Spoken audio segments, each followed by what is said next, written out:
Universitas Negeri Padang berdiri sejak tahun 1954 dengan nama PTPG Batu Sangkar. Visi Universitas Negeri Padang menjadi universitas bermartabat dan bereputasi internasional.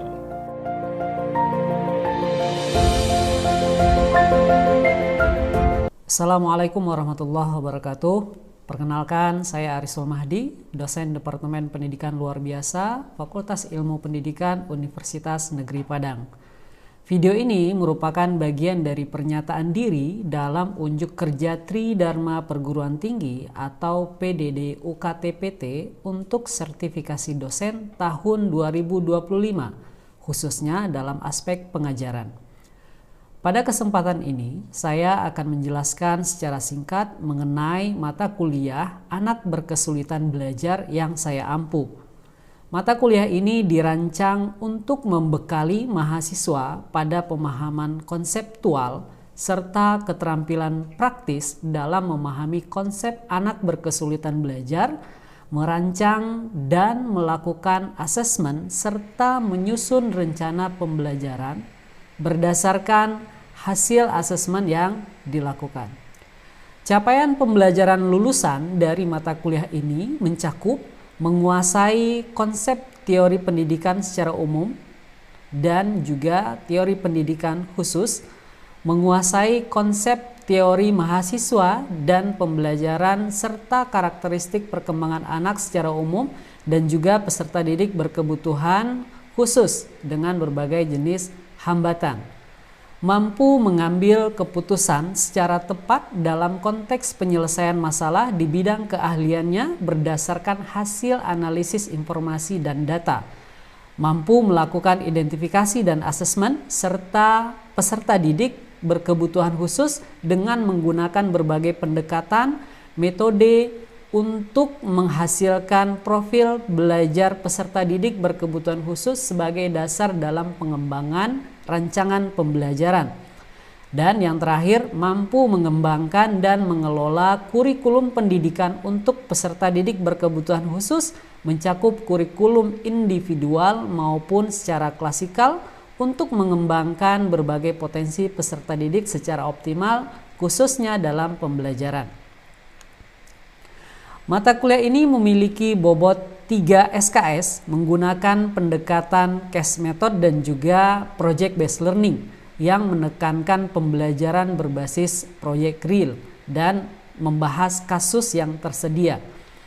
Mahasiswa tidak hanya mempelajari teori dasar berkaitan anak berkesulitan belajar, tetapi mereka nanti juga akan diminta merancang dan melakukan asesmen serta menyusun program pembelajaran individual berdasarkan asesmen yang telah dilakukan.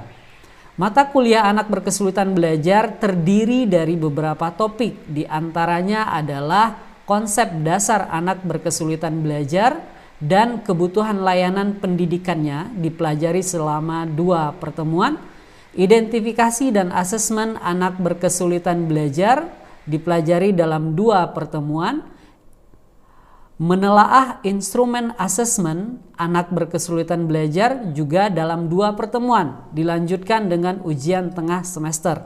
Kemudian setelah ujian tengah semester dilanjutkan dengan penyusunan rancangan instrumen asesmen dan melaksanakan asesmen kepada anak berkesulitan belajar. Hal ini dilakukan dalam waktu 4 pertemuan.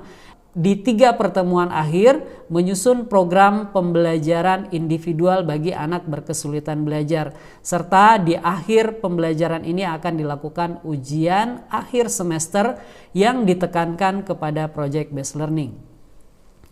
Bobot penilaian dari mata kuliah ini dibagi ke dalam 6 kategori. Kategori pertama adalah ujian tengah semester diberikan persentase 15%, ujian akhir semester 20%, tugas 10%, kuis 5%, case method 25%, dan project based learning 25%. Pembelajaran dilaksanakan secara blended menggunakan kombinasi antara pertemuan tatap muka dan pembelajaran online menggunakan platform LMS Smile, Smart Learning Universitas Negeri Padang, dan didukung dengan pertemuan virtual meeting serta platform digital lainnya seperti WhatsApp Group untuk memudahkan komunikasi di dalam perkuliahan. Selanjutnya, Anda akan menyaksikan cuplikan proses pembelajaran saya bersama mahasiswa di kelas pada pertemuan kedua yang membahas tentang konsep dasar anak berkesulitan belajar. Pada pertemuan ini, mahasiswa belajar mengidentifikasi permasalahan belajar yang terjadi di sekolah dasar umum dan memberikan batasan karakteristik anak berkesulitan belajar. Selamat menyaksikan. Assalamualaikum warahmatullahi wabarakatuh.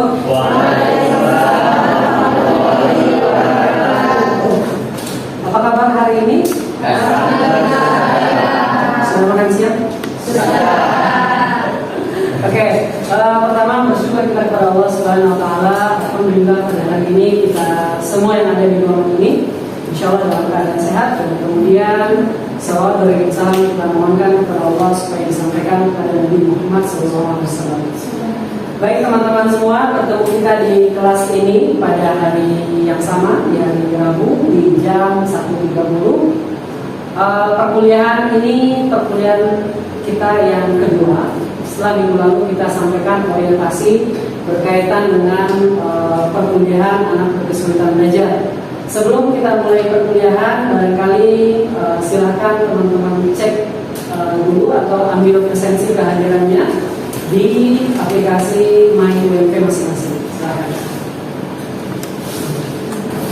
Baik, minggu yang lalu kita sudah sedikit mengulas tentang siapa yang dimaksud dengan anak berkesulitan belajar. Mungkin beberapa sampel atau beberapa contoh sudah kita berikan, dan saya yakin juga teman-teman ketika kembali ke mungkin mengingat masa lalu ketika belajar di SD ataupun di SMP ataupun di SMA, ketika melihat kondisi dari teman-teman sekelasnya, mungkin sudah ada yang mempunyai dugaan jangan-jangan teman saya mengalami kesulitan belajar, gitu ya. Jadi kita sudah mereview itu dan sudah kita paparkan contohnya sedikit kemarin. Maka pada pertemuan ini kita coba kembali kaitkan antara konsep kesulitan belajar ini dengan beberapa hal yang paling sering ditemukan atau isu yang paling sering kita dengar. Yang pertama adalah penyebab anak berprestasi rendah pastilah karena malas belajar. Teman-teman setuju nggak? Tidak. Setuju nggak? Tidak. Ada yang setuju, ada yang tidak. Nah, tapi yang senyap-senyap ini kita bingung gitu. Atau kurang jelas kelihatan? Penyebab anak berprestasi rendah pastilah karena malas belajar. Benar atau tidak? Tidak. Tidak. Ada yang benar, ada yang tidak. Kita cek yang kedua. Yang kedua, kita cek anak yang mengalami masalah dalam belajar sejak tingkat dasar, apakah itu mulai dari TK? Di TK kan sekarang kita juga sudah mulai ada anak-anak yang mulai belajar membaca, menulis dan berhitung. Walaupun sebenarnya tidak diwajibkan, tapi mereka sudah mulai belajar itu. Anak yang mengalami masalah dalam belajar sejak tingkat dasar adalah anak dengan tingkat intelijensi rendah. Apakah selalu? Tidak selalu. Oke, kita masuk ke poin yang ketiga. Anak yang bermasalah dalam belajar tidak akan pernah berhasil meski sudah ditangani dengan baik. Setuju nggak? Tidak. Ini kayaknya tabu banget pemikirannya. Kemudian yang keempat, nah ini kidal adalah salah satu tanda atau indikator bahwa anak mengalami masalah dalam belajar. Betul nggak? Tidak. Di sini ada yang kidal? Ada. Oh, ada satu. Oke, nah dari empat isu ini yang paling sering kita temui di sekolah dasar berkaitan dengan anak-anak yang barangkali prestasi akademiknya tidak sesuai dengan harapan guru atau bahkan tidak sesuai dengan harapan orang tua. Tapi keempat poin ini sebenarnya hanya mungkin beberapa mitos yang masih menjadi isu turun-temurun gitu ya. Ketika kita dengar dari orang lain, bahkan kita mengiyakan juga gitu ya.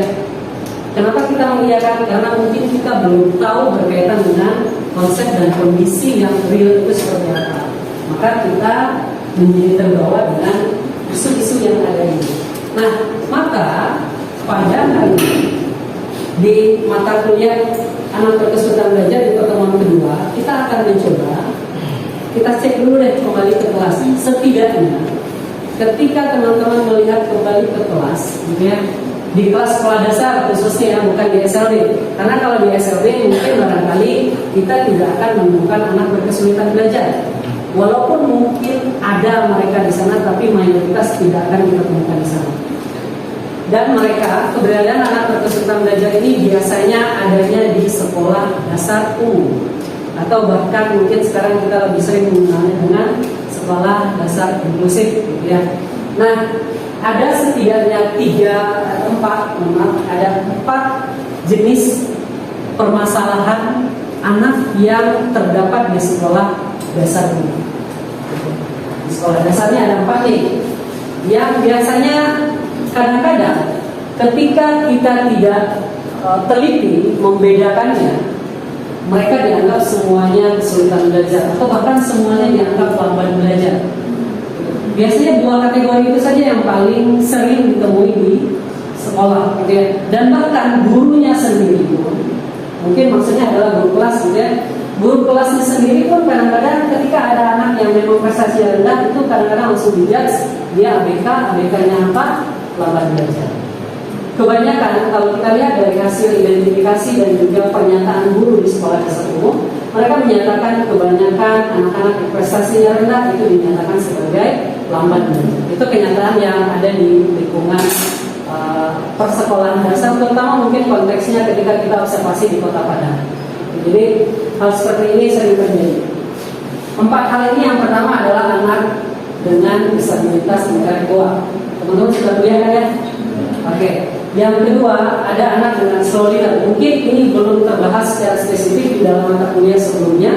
Akan tetapi barangkali di dalam mata kuliah ortopedagogik dulu teman-teman sudah pernah mendengar istilah slow learner atau anak lambat belajar. Kemudian yang ketiga, ada anak berkesulitan belajar. Ini topik fokus kita pada hari ini.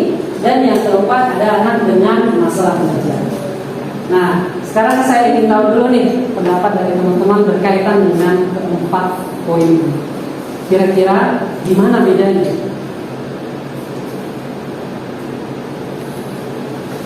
Diam ya. Kira-kira gimana bedanya? Apa yang menjadi dasar perbedaan antara keempat poin yang ada di sini?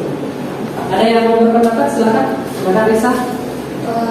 Izin Bapak memberikan pendapat untuk perbedaan dari keempat jenis itu Pak, ya. Masing-masing pembeda 4 itu.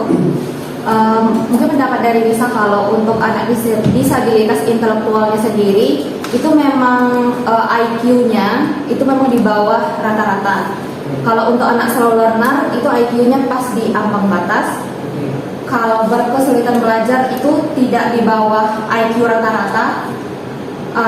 Seperti anak pada umumnya, tapi memiliki masalah mungkin di satu pelajaran atau beberapa.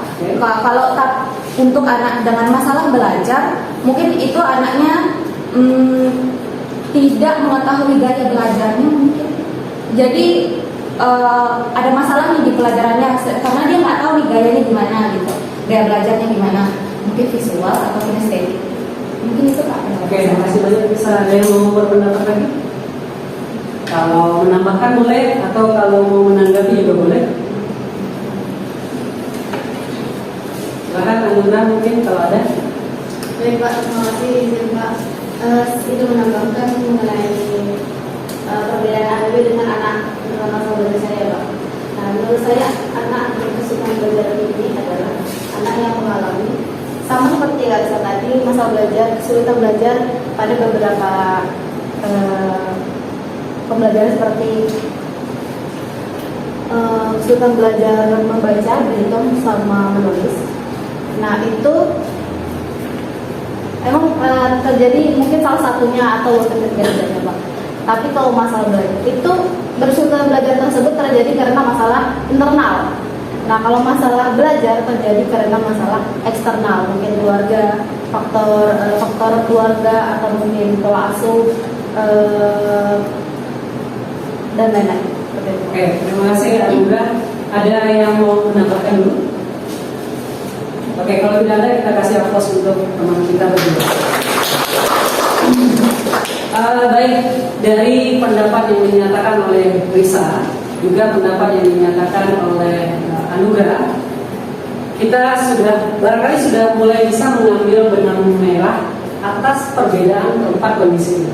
Yang pertama, dua yang di atas, ada anak disabilitas intelektual dan anak slow learner, itu berkaitan dengan IQ.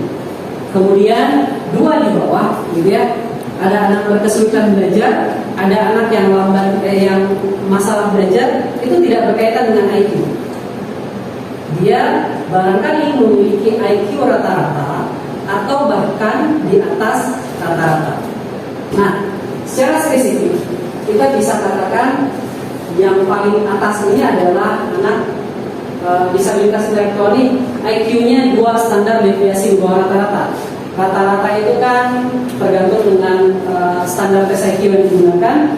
Kalau contohnya pakai Whistler, itu contohnya 85, itu rata-rata 85 sampai 100. Itu yang dikatakan oleh Whistler. Tapi kalau dia di antara 70 sampai 85, itu dia 1 standar deviasi di bawah rata-rata.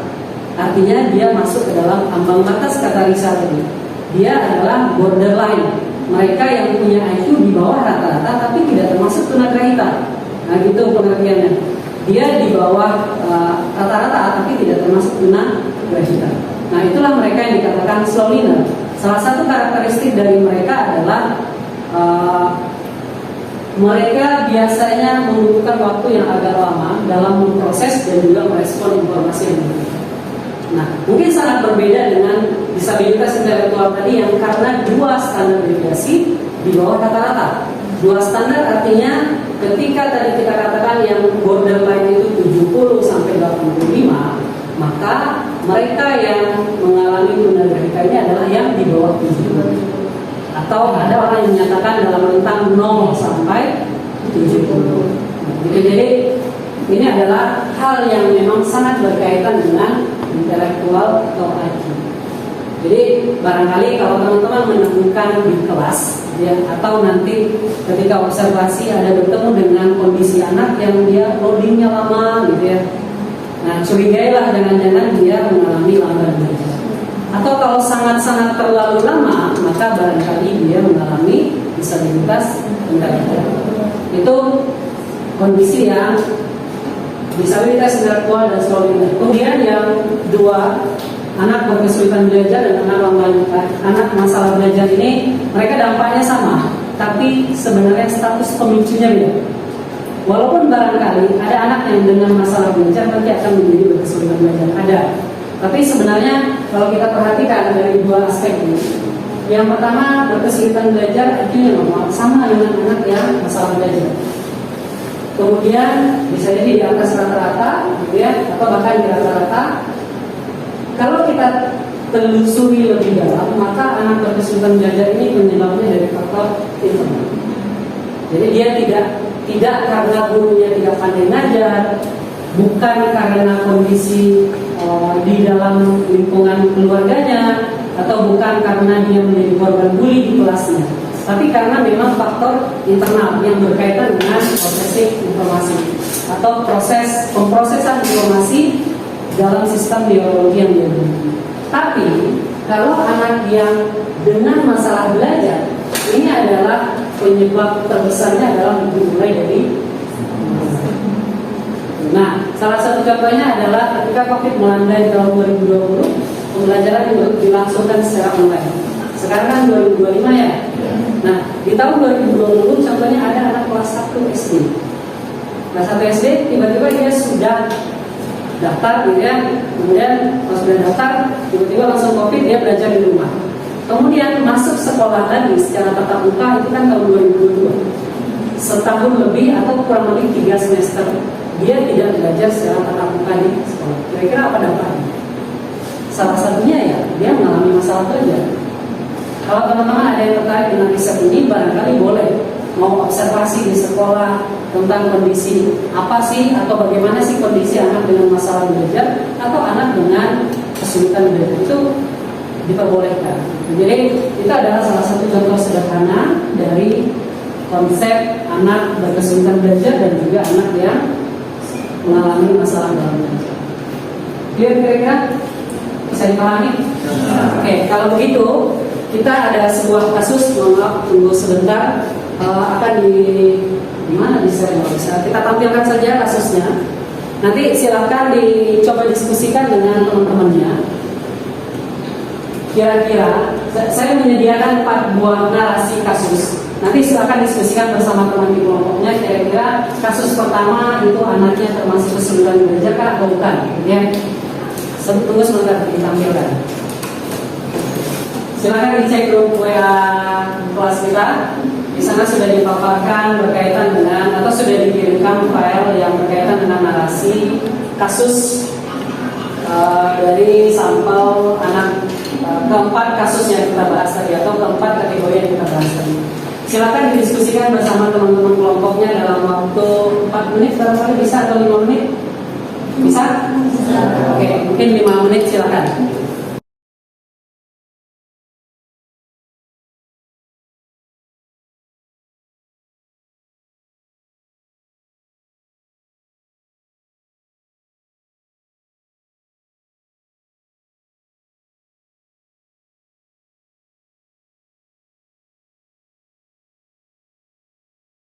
Oke, baik. Nah, ini udah 5 menit ya.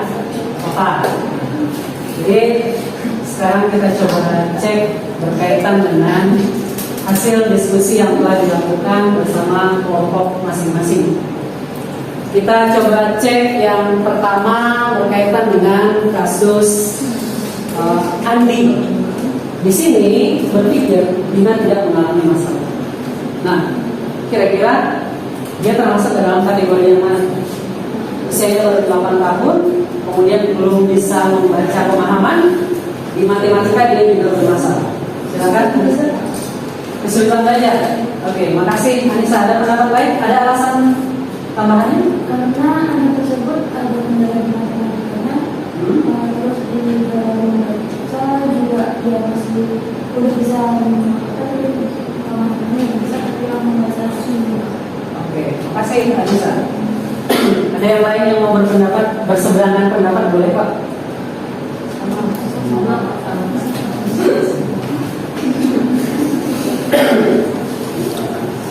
Oke, teman-teman berpendapat ini adalah anak kesulitan belajar.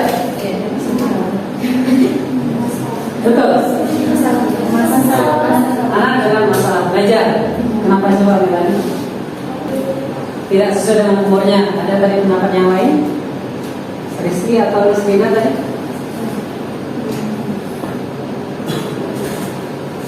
Ada?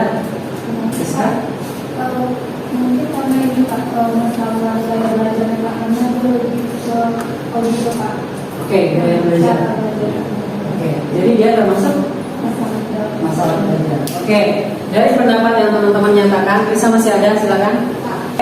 Dari pendapat Anissa, ada Rizka, ada Risa, ada siapa tadi?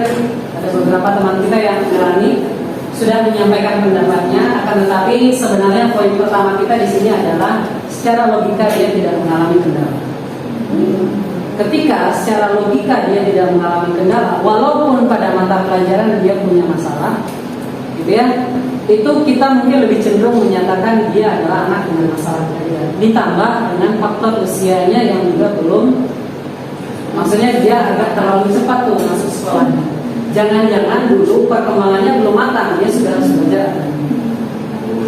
Jadi mungkin barangkali ini nanti ketika teman-teman bertemu kasus di lapangan, silakan dicek lebih dalam lagi apa yang menjadi penyebab utama. Penyebab utama dari anak berkesulitan, anak dengan masalah belajar. Kemudian yang ketiga, ini kasus ketiga. Randi duduk di sebelah Andi, ini keterangan tambahan saja. Dia menunjukkan adanya gejala dan hambatan dalam membaca. Dia sudah dapat mengenal huruf dengan baik dan dapat membaca suku kata sederhana. dan kata sederhana, suku kata sederhana dan kata sederhana. Mungkin maksudnya di sini adalah polanya kalau suku kata itu hanya konsonan vokal. Itu suku kata sederhana ya. Kalau kata yang sederhana itu seperti bola, konsonan vokal, itu kan sederhana banget. Dia sudah sampai di sana. Tapi kalau yang lebih kompleks dia belum bisa. Sehingga dia sering mengganti, menghilangkan atau bahkan menambahkan huruf yang tidak ada di teks. Nah, kadang-kadang dia juga menerka apa yang dibacanya. Hal ini berdampak pada mata pelajaran yang lainnya. Tapi dalam matematika nilainya bagus. Setelah dilakukan tes IQ, hasilnya adalah 115 dalam skala B. Kira-kira dia masuk ke dalam kategori yang mana? Anak kesulitan belajar. Karena hanya pada salah satu aspek. Ingat ya, kesulitan belajar hanya terjadi pada salah satu aspek akademik. Walaupun mungkin akan berdampak pada pembelajaran yang lain, tapi dia hanya dominan di salah satu. Jadi tidak ada namanya anak kesulitan belajar itu matematikanya juga, gitu ya, membacanya juga, menulisnya juga, itu bukan. Itu mungkin kalau memang ketiga-tiganya terhambat, mungkin contohnya ada di kasus yang keempat ini. Nah ini sangat pendek narasi. Dia, ini nama orang ya. Dia siswa yang selalu lambat dalam menyelesaikan semua tugas-tugas yang diberikan guru di kelas. Dia hanya lambat menyelesaikan, tapi bisa. Ya. Kemudian dalam penjelasan materi pembelajaran, ia membutuhkan instruksi yang lebih, ya bukan. Kalau yang lain biasanya satu kali gurunya menjelaskan paham, tapi untuk dia itu butuh 2 kali, atau bahkan ada instruksi khusus yang diberikan. Kemudian setelah dicek hasil IQ-nya ternyata 80. Nah, dia termasuk ke dalam udah paham tuh kan? Jadi barangkali yang 4 ini barangkali ini perlu untuk dipahami dulu, karena saya yakin nanti teman-teman akan menjadi seorang profesional. Walaupun nanti mungkin barangkali jadi guru di SLB, tapi bukan sekolah dasar yang ada di sekitar SLB. Dulu ada namanya Resource Center atau pusat sumber. Jadi SLB ini adalah sebagai tempat pangkalan untuk ketika guru SD terkendala untuk pembelajaran dalam komputer khusus, biasanya akan berdiskusi dengan guru di SLB. Tentu nanti peran itu barangkali juga akan teman-teman lakukan walaupun jadi guru di SLB. Apalagi jika teman-teman nanti berprofesi sebagai guru pendidik khusus di sekolah inklusif. Untuk sementara pertemuan kita pada hari ini, barangkali kita sudah dapat menyimpulkan dari pembelajaran kita bahwa kalau berkaitan dengan IQ itu adalah anak disabilitas intelektual dan juga slow. Kalau tidak berkaitan dengan IQ itu adalah anak dengan masalah belajar dan kesulitan belajar. Ya. Bedanya antara kesulitan belajar dan masalah belajar berasal dari faktornya, apakah internal atau eksternal. Kalau internal maka dia kesulitan, kalau eksternal dia kesulitan.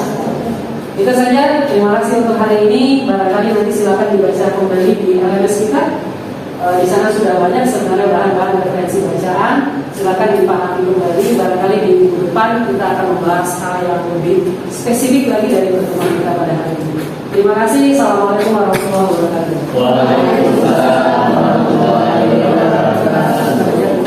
Saya berharap cuplikan pembelajaran tersebut dapat memberikan gambaran yang nyata mengenai pendekatan yang saya terapkan di dalam kelas, yang tidak hanya berorientasi pada pemahaman teori, tapi juga dapat mengembangkan kompetensi praktis dan kesiapan mahasiswa untuk menghadapi tantangan di lapangan.